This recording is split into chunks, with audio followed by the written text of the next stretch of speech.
Old టెస్ట్మెంట్లో మనకి మాదిరి అనేది చాలా తక్కువగా ఉంటుంది. కొంతమంది ఓల్డ్ టెస్ట్మెంట్లో పాత నిబంధనలు కూడా నూతన నిబంధన భక్తులాగా జీవించారు, కానీ ఎక్కువ మంది అలాగో జీవించలేదు. కానీ వాళ్ళ ఎక్స్టర్నల్ లైఫ్, వాళ్ళ యొక్క బహిరంగ జీవితం మాత్రమే వాక్యానికి అనుకూలంగా ఉంది. కానీ అంతరాత్మలో వాళ్ళు పాపం మీద జయం లేని వారిగా ఉన్నారు.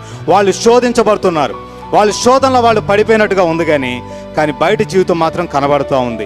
మనకు పాత నిబంధన చూసినట్లయితే దేవుని వాక్యమే అక్కడ వెలుగుగా ఉంది. దేవుని వాక్యమే అక్కడ వెలుగుగా ఉంది. చూడండి, 119వ కీర్తన 105వ వచనం.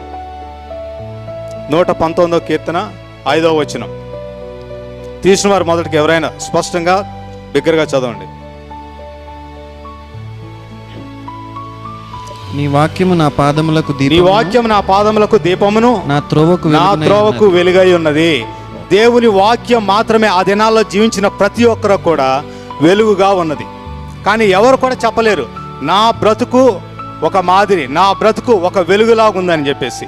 అక్కడ దేవుని వాక్యం మాత్రమే. ఎవరైనా దేవుని వాక్యం దగ్గరికి వెళ్ళి ఆ యొక్క ఇవ్వబడినటువంటి ధర్మశాస్త్ర గ్రంథాలను చదివి అక్కడ దేవుడు వాళ్ళకి ఎలాగ జీవించాలని చెప్పాడో దాన్ని అనుసరించి జీవించాలి తప్పితే వారి జీవితాల ద్వారా అన్ని సమయాల్లో సందర్భాల్లో మాదిరిని కనపరచలేని వారుగా ఉన్నారు. కానీ మనం నూతన నిబంధనలకు వచ్చినప్పుడు అది వేరుగా ఉంది.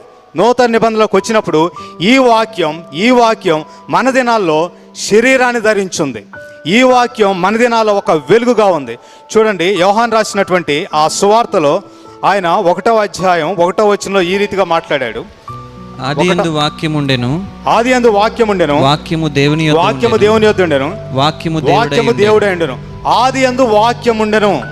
ఆ వాక్యము ఇప్పుడు ఎలా ఉన్నాడంటే మనం చూసినప్పుడు ఆయన శరీరధారిగా మన మధ్యలో ఉన్నాడని